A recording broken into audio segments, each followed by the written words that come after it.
up? Am I the a-hole for blocking my sister-in-law and telling my fiance I don't want her at our wedding? Oh boy. This story was posted July 2nd, 2025. I, 25 female, have been with my now fiance, 26 male, for a little over a year. He proposed to me back in early March, and ever since I have felt that my sister-in-law, 23 female, has begun to dislike me. I found out that a few days before my fiance proposed, my sister-in-law overheard the conversation he was having with my mother-in-law about my ring and the proposal and completely exploded on him. She told him how it was too soon and that she was supposed to be the one to get engaged first. My fiance and I have had many conversations about our marriage, and we felt getting engaged after a year was perfect for us. My sister-in-law has been with her boyfriend, 21 male, for a little over 2 years. I didn't say anything to her about this because I didn't think it was my place, and I figured his family would have a conversation with her. Apparently there was a conversation, but when she texted my fiance later, she basically told him that she was happy for him but was still standing firm on how she felt. Fast forward to June. I have now been wanting to talk to her about why there's been a shift in her behavior towards me, but I didn't know how. She shot me down when I asked if she wanted to go wedding dress shopping in May. She watches all my stuff on Instagram, but never likes anything, and she's never told me congratulations. Sounds like sister's just a little bit jealous over there. I don't like that energy, okay? Every single one of my friends have been engaged or married at this point. I am quite literally the only one left, and it doesn't make me any less happy for any of them. And some of them have been dating for less than Matt and I, and they've gotten engaged. Everyone's on their own timeline, babe. Their own path, their own timeline. There's no competition. Ugh, enough with that energy. I decided yesterday to reach out to her, and when I did, I prefaced that I wasn't trying to attack her or argue. I just wanted to have an open conversation about how she's feeling. I genuinely wish that I would have just left it alone because she quite literally exploded on me. She told me that I've been disrespectful and dismissive of her boyfriend and parents on multiple occasions. She then went on to insinuate that I was probably going to divorce her brother and break his heart, and that she would be the one to pick up all the pieces and lift him up in life. And finished it off by confirming that she does not talk about me behind my back because she hasn't seen me in her house to confront me. I responded to all of her points, just expressing that I've never been disrespectful, and her saying those things about her brother and I were heartbreaking. I also reiterated that we are different ages, so what makes sense for us probably won't make sense for her. She then doubled down while beginning to curse at me and said that we have a higher chance of getting divorced since I wanted to rush into marriage, and the only reason I wanted to get engaged was because I heard her and her boyfriend argue about it 24/7. Just to preface, my fiance and I got engaged after a year and will be getting married after 2 years. We will also be living together starting in December. She was really upset about the age thing and said that I accused her boyfriend of bringing another girl home. She called me delusional and weird and finished off her message by saying, "My point is, I'm only going to the wedding to support my brother." I immediately blocked her on everything because I felt the entire thing was toxic. I told my fiance that I don't want her at the wedding because there's no way she thinks she can speak to me like this and think she's still invited. I've even been considering trashing the micro wedding idea and just eloping. I also sent the entire conversation to my mother-in-law because I didn't want there to be any question on it if what I was saying was true or just me twisting words. Now, because of this, my mother-in-law told them both, my fiance and the sister-in-law, that they have to come over next week for a family meeting. So I'll see how that goes. Part of me is upset that I even said anything because I genuinely wanted to resolve this whole thing, but the other half is happy because now I know what I've been feeling this whole time wasn't just in my head. Anyways, am I the a-hole? I don't understand why she would even want to go to the wedding. Like, you're not here to support our love or our marriage. You said we're going to get divorced and I'm going to break his heart. Why even go to the goodbye? Why would you even bother coming to my wedding? Let's see how this goes though. We have an update. This came pretty recently, August 18th, 2025, 1.5 months later than the first post. They had their family meeting at the beginning of July, and I was not present for this. My fiance filled me in on a lot of what was said, and in my opinion, it went better than I expected. It went better in the sense that my in-laws tried to put my sister-in-law in my shoes. So there were a lot of questions of, how would you feel if she said that to you? Or how would you feel if someone was treating you this way? With these questions, she had no real answer, so no real progress there. To me, that shows that she knows her behavior is bad enough that she wouldn't want to be treated that way, but not enough that she understands that she shouldn't treat me that way or anyone else. My fiance told me that my mother-in-law told her if she said to choose between her fiance and future and her piece of you-know-what sister, she would choose her fiance every time. They even asked my sister-in-law if it was reversed and my fiance was treating her that way. What would she choose? And she immediately said her boyfriend. So again, there's an understanding that she would never want to be treated this way, but not enough not to do it to others. I was told that my in-laws were still are upset about the situation, so they were addressing her behavior, but I'm not sure how extensively. I know there are probably a lot of other details that I'm not aware of simply because I wasn't there and my fiance tried his best to relay everything back to me. At the end of the conversation, my in-laws asked if I would be willing to sit down with everyone and have a conversation on how we can move forward.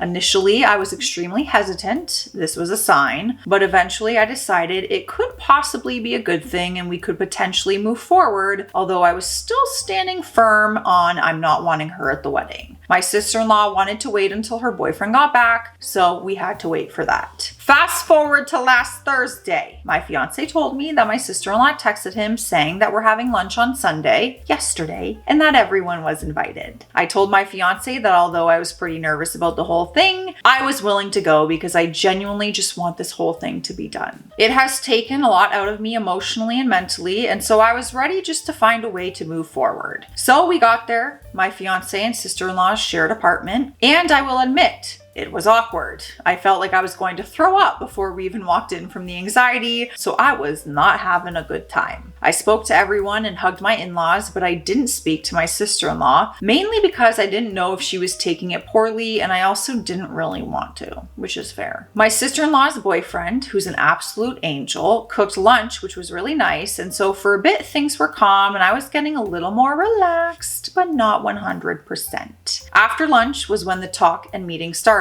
My in-laws basically mediated the whole thing. A lot of the main points were that they wanted things to get figured out so it wouldn't always be like this. They wanted to be able to get together for holidays and other things, especially since kids will be in the picture sooner or later. Most of the time, my sister-in-law wasn't interested in the conversation, but once she was, it kind of just went downhill. A lot of her responses were, I'm not sorry, I said what I said. She started it by sending me that long message. She made some comments about how she was being nice because she didn't start anything when I came into the house, which made me feel like I couldn't really speak up. Like it was a warning that she was being nice, but that she could flip at any moment. Anything that my in-laws said was met with pretty much the same response of, I said what I said. There was a lot of, I don't want to be her best friend, even though no one even mentioned that or asked her to. She even told my mother-in-law that she didn't want to share her family with anyone. My sister-in-law's boyfriend chimed in at one point and brought up how I sent the message right when they were going through a bad rough patch, which I didn't know because it's not my business. But even with that happening, it doesn't excuse her behavior at all. It ultimately came to a destructive end when my father-in-law brought how he would hope that eventually we would be on good terms and that things might change. My sister-in-law said, I mean, yeah, eventually things could change, but right now I don't like this effing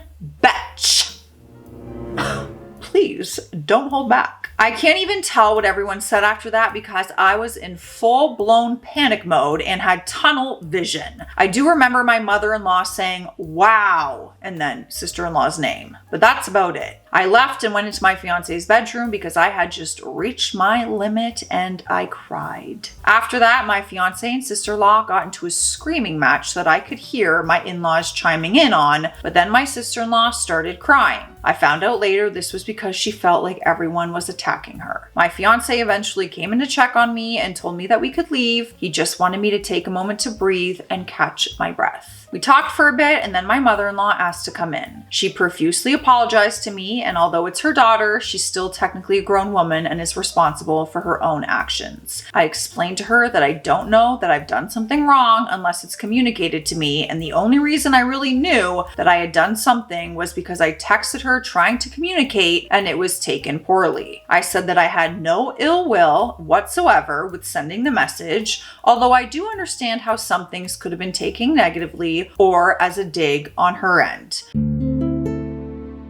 I told both my fiance and mother-in-law that if I had any idea that this is how things were going to go, I never would have said anything. I told her I appreciated the thought of trying to help the situation, but at this point, there was nothing I could say or do that would make the situation better, and I didn't feel comfortable staying, so we left. It's a hot mess and honestly sucks that this is how it played out, but that's where things are at the moment and probably will stay for a while, so it is what it is. It goes without saying that she definitely won't be at the wedding, and now we're trying to decide if we just want our parents there or if we just want it to be the two of us. I wouldn't blame ya either way. I wouldn't blame ya. My Nana for years has been trying to convince all of my sisters and I our whole lives, just go elope. Go elope. You don't need anyone else. Just go you two. Go elope. My mom gets so mad because my mom's like, no, I want to be there. We will not be eloping, just so you guys know. It will not be happening. My Nana would be so on board though. Oh, that's rude. Let's hydrate before we get to our next story. Cheers! Drink your water today. Drink other things too. Drink whatever the hell you want, but take a sip. At least one. Cheers. Next story. Family left me when they thought I wasn't my dad's son, but now they want to get back in touch. This story was posted November 20th, 2018. I don't think the technical details will matter a lot, so I'll get right down to business. 4 years ago, Dad found out my mom had a lifelong affair. More than one, but that's another story. He knew about a couple of affairs she had in the past and forgave her, hanging in there for the kids, moving on, yada yada. But that time, 4 years ago, he found out that me and my two siblings might not be his kids, considering the time of the affair. This was the first time we all heard of moms, well, everything really. There was a whole DNA thing and it turned out my siblings were my dad's and I was not. Cool, right? So my dad leaves mom, divorces her, moves out, takes both my siblings with him. Not me though. I stay behind with mom, who hits a new low, finding herself alone, and we both become pretty much outcasts as far as most of the family is concerned. My older brother was particularly mean to me. We were really tight before, and the stuff he did to me, I swear, had I been bigger at the time, I would have punched him hard more than once. I don't want to get into details because I can't, since I could be recognized, but stuff happened and I got a DNA again, and as it turns the F out, DNA number 1 was messed up, and I am my dad's kid. What? Now I don't need any legal advice on this. Grandpa is the man, always had my back, we got a lawyer and are looking to settle. But my dad wants back in my life. Brother is calling, wanting to meet up to talk. I don't want to. I want these people out of my life. Mom already forgave everyone. She is going on a date with my dad and I feel sick. But not my business, right? I wish them both good luck, but I want none of it. Only nobody leaves me be. I keep hearing that they're family and I ought to hear them out and give them a chance or I'll regret it later. And the only reason I won't talk to them is because I'm a teen, 18 male, and stupid or some other crappy explanation. So give me some perspective here, please. Do I sound unreasonable when I say thanks, but no thanks? The next update came November 23rd. Thank you for all the advice, but I decided to go with my grandpa, which was kind of the same most of you gave me, and I will be standing my ground. I've been really annoyed lately because a lot of people around me keep saying that I'm a crazy teen and I'll regret it. But grandpa made a point that I need to stop trying to decide how I'll feel in the future. Because the truth is, you never know. You have to make decisions now based on feelings and the info that you have now, not based on feelings and info that you might have later.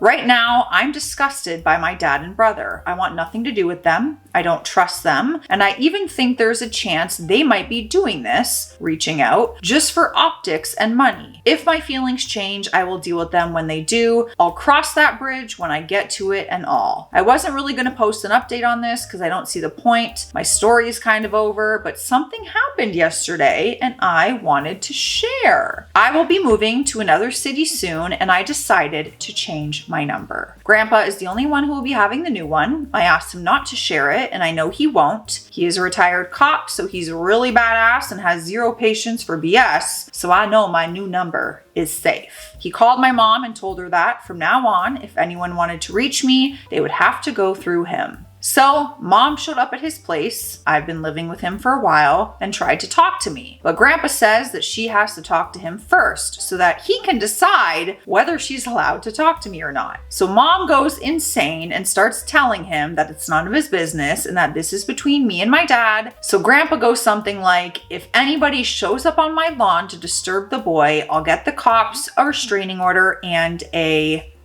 weapon, let's say. It goes on for a while until my mom says I'm not the only family grandpa has and that by doing this, grandpa is pushing everyone away and splitting the family. He has other grandchildren. Why is he picking just this one? And so on. Grandpa laughs and tells her that though no fault of his, this family blew up a long time ago and everyone just grabbed a piece of what was left and ran for it. He looks at me and says I'm his piece, so he's not letting go. I was feeling like laughing up to this point because mom was going crazy and all, but when he said that, I broke. Mom laughed after a while and I just hugged my old man like my life depended on it, and he just said something like, enough now, no need for that. I'm your family. Family doesn't leave. You remember that when you have one of your own. And I will. Edit. Before I forget, some people were asking about what my siblings were like. Well, my older brother stole and took stuff that was mine or supposed to be mine, and he lied to me and about me. He was a huge bully for years. He even hit me once. Mom said he's going through a lot too, and dad couldn't care less and just protected him. Grandpa told him if he ever hit me again, he would break my brother's teeth. I guess he believed him because he never touched me after that one time. My younger brother is cool. I'd rather not talk about him. Now, there is an update to this story. This is crazy. There's another update. All right. Final update came January 19th, 2019. People, you are not going to believe this. I don't effing believe this. The lab didn't make a mistake on my results. What they did is they mixed the results of all children. I am my dad's bio son, but my older brother is not, which is weird because he looks like dad. Maybe mom has a type. Turns out it was his lab result stuff, but had my name on it. He will be triple checking it now with another lab. The settlement has a confidential disclosure clause about details, so I will not be speaking about this ever in all ever again, because it is damn good money. So, shh. If anybody is keeping score, I now believe in karma.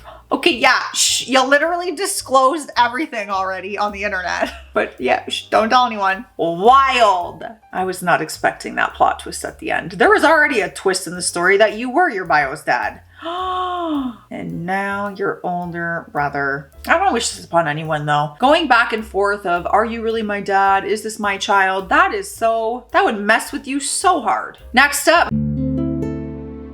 My future mother-in-law wants to postpone mine and my fiance's wedding by up to 12 years. 12 years? Because his father is going to prison. That explains the 12 years. I thought it was a typo. I thought it might be months. No, years. This story came July 1st, 2015. So my future father-in-law has just had 2 more Class X felonies to his record and is looking at 10 to 12 years in prison. My fiance and I have a 6-month-old daughter and have been planning a wedding that was supposed to be in September of this year. My future mother-in-law is trying to convince my fiance to force me into postponing the wedding, and even went as far as saying that we can't have any more children until her husband is out of prison so that he doesn't miss anything. family. Yeah, no, that ain't how it works. Maybe don't commit crimes that have you put in jail. I'm assuming here. I'm assuming he was guilty of these horrible felonies. I don't know everything. I feel sick thinking about waiting 10 to 12 more years to marry someone that I've been with for 7 years already. I definitely don't want to postpone having more children just so that he doesn't miss it. Am I insane?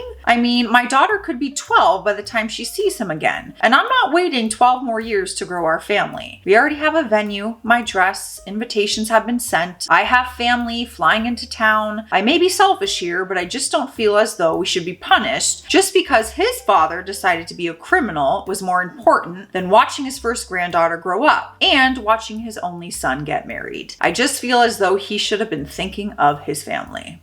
Amen. I don't think it's fair that you put your entire life on hold while this person's in prison. Like, you're only here once. You don't even know if you have 12 years left in your life, you guys. We don't know anything. Live it up. Enjoy it every single day. My fiance has a sister that will turn 10 and she could be 22 by the time he comes out. Should she not graduate or go to college or get her license so that her dad doesn't miss it while he's serving time for his 6th felony? Okay, Dad, like, is your hobby just committing crimes? I just don't know how I'm supposed to tell my future mother-in-law. Absolutely not. I will not wait 12 years to do what we've been planning for years and to give my daughter a sibling someday. Girl, that's all you need to say. Absolutely not. We have an update which came the next day. This will actually be the 3rd extended prison sentence he has had since my fiance was born. So my mother-in-law of all people should know that life doesn't stop when you're married to a criminal. My mother-in-law told my sister-in-law that she was planning on asking us to hold off, and my sister-in-law is the one who spilled the beans to me. The reason I was worried that it would be an issue is because my sister-in-law told me very nonchalantly, "Oh, Mom is going to ask you guys to postpone the wedding until Dad gets out. She really doesn't want you to have another baby because Dad would go crazy that he missed it." Maybe I'm being insensitive, but I am having a hard time feeling sorry for Dad. 6th felony sentence. She said it so calmly and normally, as if to tell me that this was an average request. My fear was that my fiance would agree because if his sister seemed so unfazed, maybe he would too. I wasn't sure how their lives were while his father was in prison the first 2 times. He doesn't like talking about it. So it made me feel like the insane one to think that her request was absolute BS. Sorry for the missing info. I have a 6-month-old who gives me about T-minus 15 minutes to use my phone. My fiance has talked to his mother and basically stated that it's not happening. She's going to have to deal with it. There's no way that we are waiting, and he plans to not visit his dad. That is really when she blew up. He didn't say much of what was said after that, just told me that it was taken care of, and that was that. If you guys feel a different way about the situation, let me know in the comments. We're all entitled to our own opinions here. Okay? Let's keep it respectful. Let's coexist. We're different people, different backgrounds, different beliefs. Okay? Rant over. Stay classy out there. Stay sassy. I'll see you guys tomorrow.